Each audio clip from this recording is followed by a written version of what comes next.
ছাত্রবৃন্দ, আমরা প্রত্যেকেই অবগত আছি, এক কথায় বলা যায় আমরা ভারতবাসী, ঠিক কিনা? আমরা ভারতবাসী, আমরা এই দেশকে ভালোবাসি। আমরা ভারতবাসী, আমরা এই দেশকে ভালোবাসি। সে কারণে আজকে আমাদের এই অনুষ্ঠান উদযাপিত হচ্ছে। আর আমরা গর্বের সাথে আজকে ইন্ডিয়ান ফ্ল্যাগ হোস্টিং করতে আমরা সক্ষম হয়েছি, তাই তো ভাই? তো সর্বোপরি কথা হচ্ছে, প্রতি বৎসরের ন্যায় এই বৎসরও আমাদের সামনে পতাকা উত্তোলন হলো আজকে 26শে জানুয়ারি। এরকম ভাবে আল্লাহ রাব্বুল আলামিন সুবহানাহু ওয়া তাআলা আমাদেরকে যতদিন এই দুনিয়াতে জীবিত রাখবেন, আমরা অন্তরে আনন্দিত হয়ে উল্লাসিত হয়ে আমরা কিন্তু দেশকে ভালোবেসে এই পতাকা উত্তোলন করে যাব, ঠিক না বলো? আমরা এই পতাকা উত্তোলন করতে আমরা কোনো রকম দ্বিধাবোধ করি নাই, কিন্তু দুঃখের বিষয়, বেদনা লাগে, খুব ব্যথা লাগে যে আমরা যারা আজকে এই ছোট ছোট মাসুম বাচ্চা তোমাদেরকে নিয়ে পতাকা উত্তোলন করছি।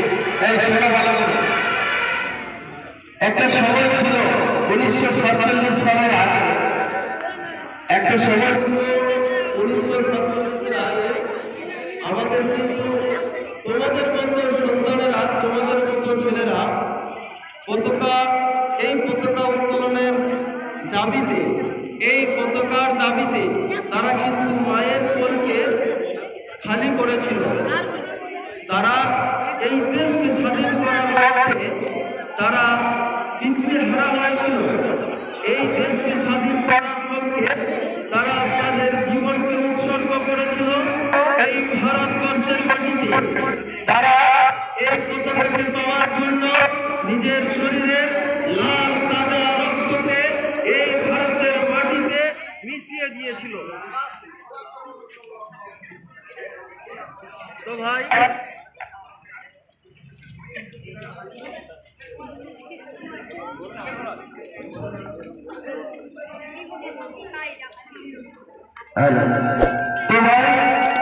আমাদেরকে আজ শপথ গ্রহণ করতে হবে।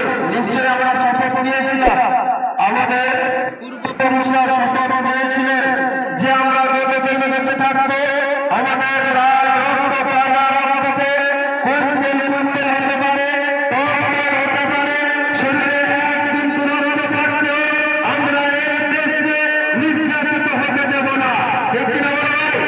তা আমাদের পূর্বপুরুষ যেভাবে শপথ গ্রহণ করেছিল, আজ আমরা তোমাদের নিয়ে শপথ গ্রহণ করছি।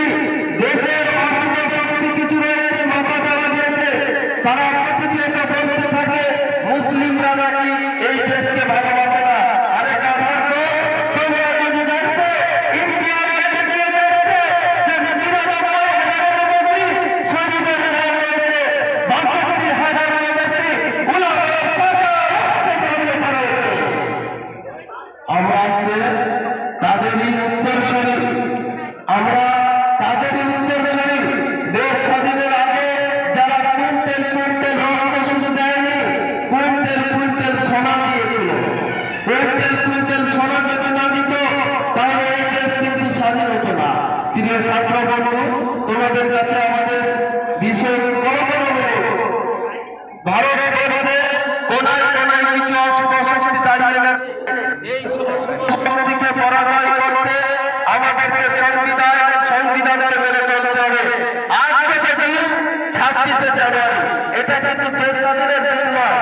দেশ স্বাধীন আমরা হয়তো জানি না, ইতিহাস সাক্ষ্য দেয় দুবার হয়েছিল।